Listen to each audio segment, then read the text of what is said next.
আমার দিক থেকে আমি আমার বাবার সবচেয়ে বেশি ভালোবাসি পৃথিবীতে। বাবার ভালোবাসা হয়তো দেখা যায় না, কিন্তু অনুভব করা যায়। কারণ একটা ছেলে যখন বড় হয়, হইতে হইতে যখন বাবার পর্যায়ে যাওয়ার ইয়ে থাকে, বাবা হওয়াটা তো সহজ না। বাবা অনেকটা, কারণ ওনাদের স্যাক্রিফাইস আমাদের জন্য, পরিবারের জন্য, এটা দেখা যায় না কখনো। কিন্তু যদি কেউ অনুভব করে বাবার ভালোবাসাটা কেমন, তাহলে ওনারা বুকে জড়ায় ধরতে হবে, জড়ায় ধরে বলতে হবে যে বাবা আমি তোমার খুব ভালোবাসি। আর এর ভিতরে আরেকটা জিনিস থাকতে হবে, এটা হচ্ছে গিয়া এই বাবার সাথে বন্ধুত্বপূর্ণ আচরণ। কারণ আমাদের সমাজের বর্তমান সমাজে অনেকেই বাবার থেকে দূরে থাকে বা মায়ের থেকে একটু দূরে থাকে, আসলে এটা পছন্দ করে ছেলেরা। এটা বিভিন্ন কারণ হইতে পারে, কিন্তু আমি ছোট থেকে আমার পরিবারে আমার বাবা মার সাথে খুবই বন্ধুত্বপূর্ণ। কারণ আমার আশেপাশের মানুষগুলো এগুলো নেই। আর এটা থেকে আমি যতটুকু শিখছি, ভালোবাসা কারো প্রতি আসলে কম না, কিন্তু বাবার প্রতি একটু বেশি আছে। কারণ বাবা অনেক হার্ডওয়ার্ক করে বা অনেক কিছু বুঝাইতে চেষ্টা করে, যেটা আমরা বুঝি না। তো ওই ক্ষেত্রে আমি মনে করি যে আমার বাবা যেরকমই হোক, যাই করুক, পেশাগতভাবে যাই করুক, কিন্তু আমি আমার বাবারে প্রচন্ড ভালোবাসি। এটা সত্যি।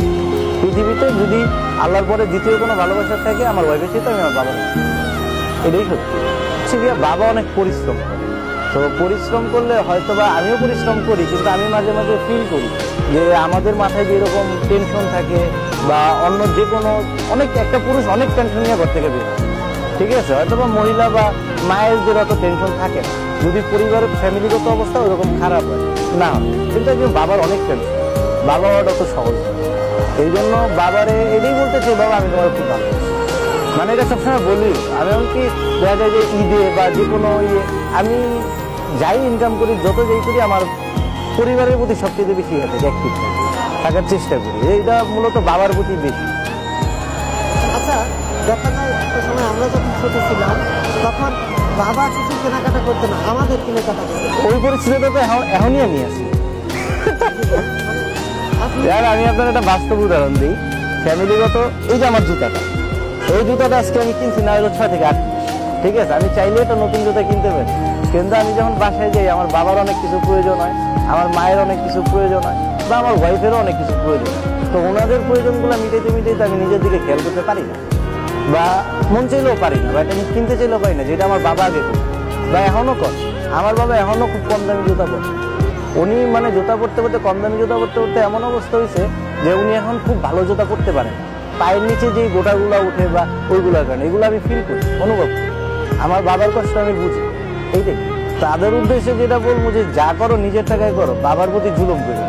কেন ওনারা অনেক স্যাক্রিফাইস করে পৃথিবীতে আনা থেকে শুরু করে এই জন্ম দেওয়ার পর থেকে যে খরচ, যত যা কিছু আছে, মূল কথা খরচ না, যেই ভালোবাসাটা বাবার থেকে পাওয়া যায়, একটা ছেলে যদি চায় এটা পুরোটা পাইতে পারে, যদি পাইতে পারে। কিন্তু এর জন্য তার অভাবে থাকতে হবে, দারিদ্রতা জিনিসটা শিখতে হবে, প্লাস অভাবে থাকলেই মূলত বাপ মায়ের ভালোবাসাটা উপলব্ধি করে, যেটা মধ্যবিত্ত ফ্যামিলির সন্তানরা আসলে পড়ে। কিন্তু আপনি যেটা বলতেছেন না, ওইগুলা রিচ ফ্যামিলি বেশিরভাগ তোলা, আর হচ্ছে গিয়ে একবারে লো কোয়ালিটি। কিন্তু যারা মধ্যবিত্ত ফ্যামিলির, আমি অনেকেরই চিনি যারা নিজের টাকা নিচ্ছে কিন্তু বাপ মার উপরে জুলুম করে, এগুলো রিচ ফ্যামিলির ছেলেরা বেশি। মধ্যবিত্ত ফ্যামিলিতে আপনি এরকম পাবেন না।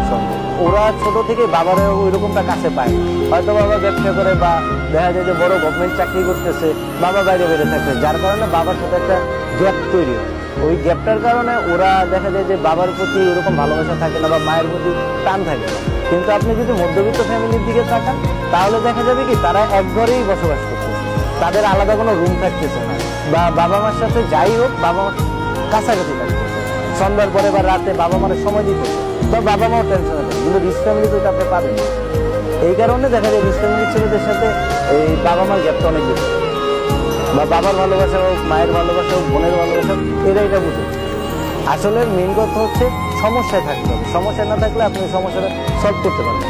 বাবা মার দায়িত্ব পাওয়াটা বিশাল বড় নিয়ম আল্লাহ, এইটা সব ছেলেরা পায় না, বা সব ছেলেদের যোগ্যতাটাও কুলায় না ওনাদের দায়িত্ব না। যেটা আমি মনে করি যে আমার পরিবারের দায়িত্ব আমার উপরে, তো আমি অনেক খুশি।